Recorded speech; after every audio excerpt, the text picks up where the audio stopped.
Nanung official. Hari ini kita ngajinya jauh di Duren Baru guys, acara hitanan, selamatan hitan dan haul ke-8 Ibu Romlah binti Bulan, karena gue nggak tahu nama bapaknya. Ya udah, intinya yang belum subscribe, tolong subscribe dulu ya di Nanung official biar kita saling support dan berteman di YouTube. Jangan lupa follow IG-nya dan sekalian ngaji fikih tentang sholat Jumat, wajib sholat Jumat. Oke, yuk saksikan saja.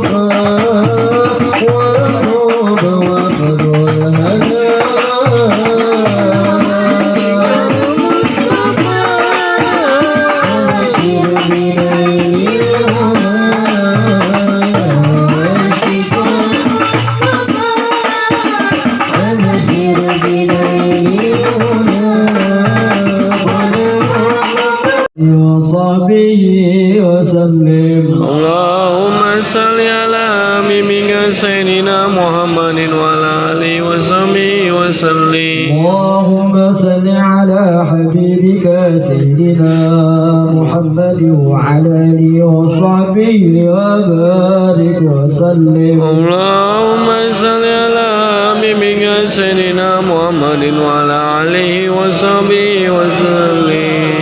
Hasbunallahu wa ni'mal wakil, ni'mal maula wa ni'man nasir. Hasbunallahu wa ni'mal wakil, ni'mal maula wa ni'man nasir. Hasbunallahu wa ni'mal wakil, ni'mal maula wa ni'man nasir. Innallaha wa malaikatahu yusalluna 'alan nabi.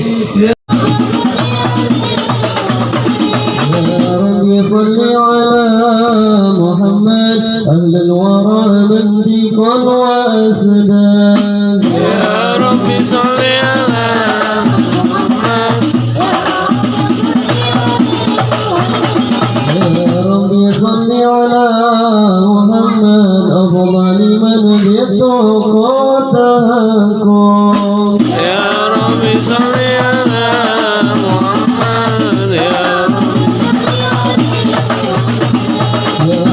صل على محمد من بالصفاء والوفاء تحلى.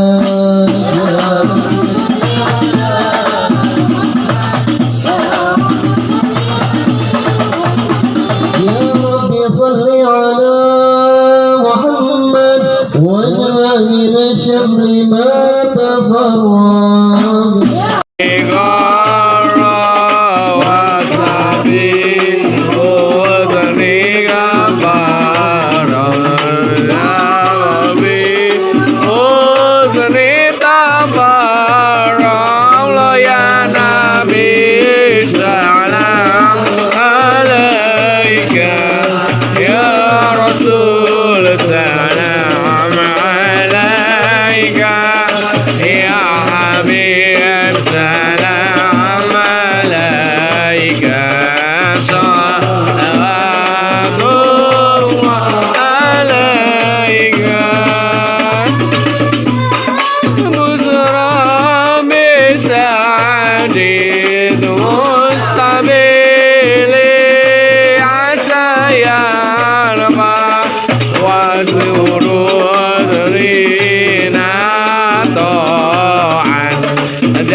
Marhaban, marhaban, marhaban.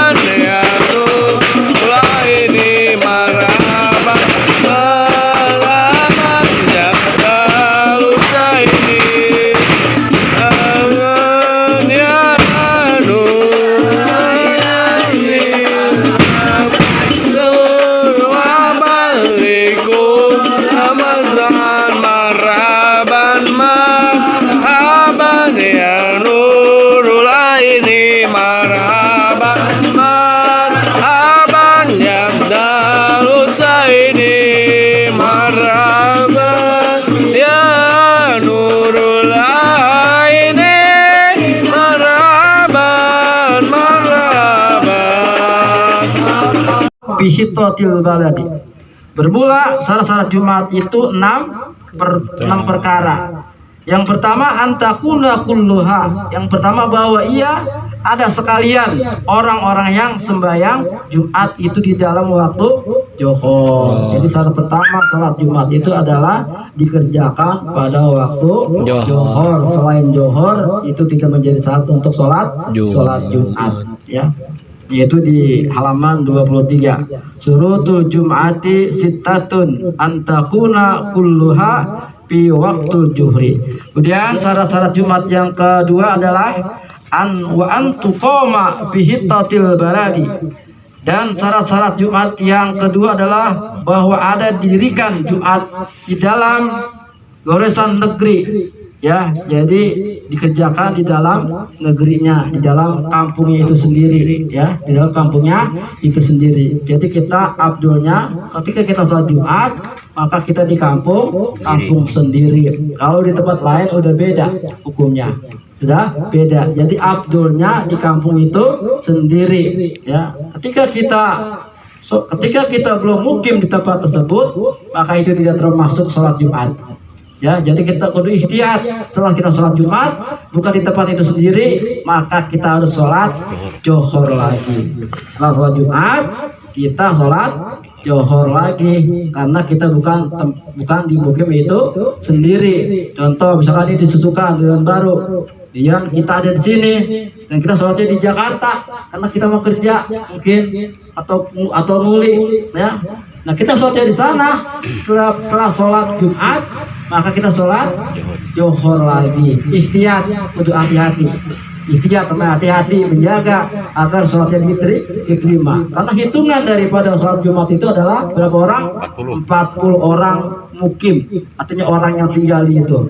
Jadi kalau kita tinggal di sana, kalau kita sholatnya di sana kurang daripada 40 orang, 40 jamaah, maka itu dikategorikan belum menjadi syarat untuk sholat Jumat. Walaupun kita ada di sana, karena kita bukan tinggal di sana, maka kita tidak dihitung untuk syarat-syarat sholat Jumat. Maka kita sebaiknya setelah sholat Jumat kita harus sholat Johor lagi, ya. Itu di daerah pesantren Aulia begitu, Pak. Setiap sholat itu pasti, walaupun dia itu mukim itu sendiri, para kiai, para guru, ya, itu setelah sholat Jumat dia langsung sholat, nggak boleh ditinggalin sholat Johornya. Agar apa? Agar orang-orang yang sholat tersebut diterima oleh Allah Subhanahu wa Ta'ala. Harus seperti itu. Karena sekarang kan memang beda dengan dulu, ya. Sekarang udah bercampur. Kamu kita udah bercampur, siapapun ada, ya, udah bercampur. Bahkan kita orang bukan mukim itu sendiri kadang cuma sedikit, banyakkan dari mana-mana. Maka ketika ikhtiyat tersebut, maka setelah sholat Jumat itu diharuskan sholat Johor lagi, sholat Johor lagi langsung. Ya, itu sudah menjadi kebiasaan, ya, di daerah Bogor, Nuliang itu seperti itu, Pak. Di pondok pesantren kayaknya menyuruh untuk semua jamaah untuk setelah sholat Jumat langsung sholat Johor, ya, gitu. Jadi kalau yang kerja ataupun kita mau sholat tempat lain, kita harus sholat Johor lagi, ya, begitu. Soalnya kalau kita udah tinggal lama, udah nggak pindah-pindah, cukup sholat Jumatnya mengikuti daripada tempat tersebut. Gitu. Kemudian syarat yang ketiga, wa an tusalla jama'atan wa an yakunu arba'ina ahraran. Dan yang ketiga bahwa disembahyangkan Jumat itu pada hal berjamaah, ya.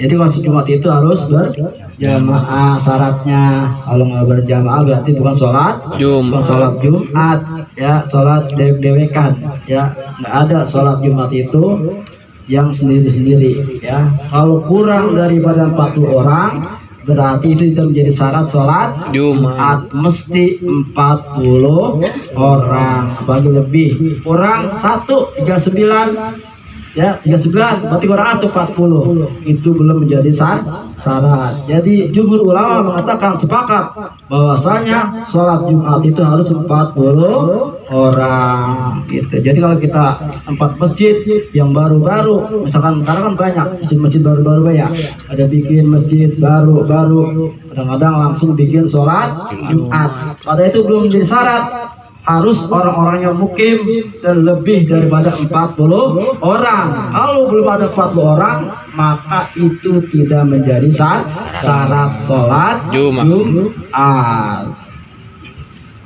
Ya, sedikit yang saya sampaikan tentang masalah sholat Jumat kepada seluruh jamaah pengajian malam Minggu, ya, tetap kita mengaji untuk mengumpulkan kewajiban kita.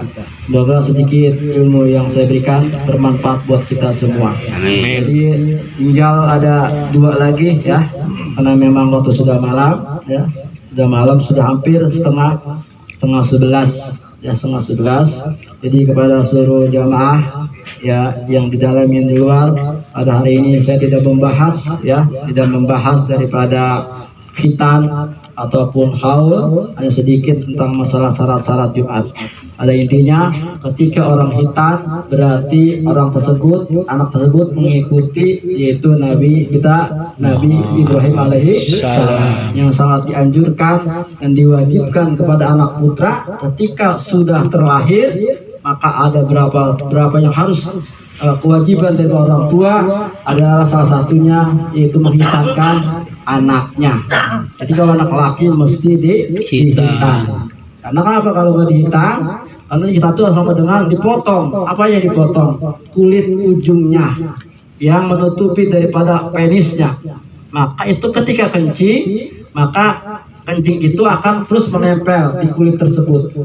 Ketika tidak dipotong, maka itu akan menempel terus dan tidak menjadi sah untuk sholatnya, ya. Jadi itu mesti dipotong ujung, yaitu kulitnya. Yang dinamakan adalah pulup itu mesti dipotong. Di zaman Nabi Ibrahim alaihissalam, ya, ketika diwahyukan oleh Allah kepada Nabi Ibrahim, ya, ketika itu belum ada Nabi Muhammad SAW, ya, Nabi Ibrahim kan setelah dipotong ketika ada Nabi Muhammad SAW. Ketika itu Nabi Ibrahim umur berapa dipotong, Pak? 80 tahun. Karena saking itu wajibnya bahwasanya umat Islam itu mesti dipotong, dihitan. Coba kita bayangkan, Nabi Ibrahim asal mulanya dipotong, dihitan, yaitu Nabi Ibrahim alaihi salam dalam umur 80 tahun. Coba bayangin, Pak, kalau kita dihitan, dipotong umur 80 tahun kayak apa coba? Kalau dulu mah kan kagak ada yang namanya agak ada yang namanya laser, ada namanya yang canggih-canggih sekarang. Jadi ketika Nabi Ibrahim mau dipotong, itu dengan apa? Dengan kampak. Coba itu, Pak, bayangin. Kalau kita sekarang begitu dipotong pakai kampak, bayangin kejar semua kita. Roman. Apalagi udah 80 tahun. Roman. Ya, udah 80 tahun. Potong, ya, belum sunat. Ya itu harus dipotong, Pak, itu. Karena kalau belum dipotong itu akan kencingnya itu, air hasil itu akan menggumpal dan menjadi kotoran. Ya, maka alhamdulillah pada hari ini Muhammad Hafiz Al-Farizki sudah disunat atau dihitan. Ya, berarti insya Allah ketika sudah dihitan maka akan menjadi sehat, ya, menjadi sehat, ya, dan tidak akan nempel lagi itu ketika membuang air kecil, ya. Jadi semua sekarang di negara-negara lain pun disunat walaupun bukan agama Islam, karena banyak faedah hikmahnya, ya, hikmahnya banyak ketika dan akan menyehatkan pada dirinya si penis tersebut. Tuh bahasa penis saya itu. Maka kalau pikir sebenarnya harus terbuka, Pak, ya.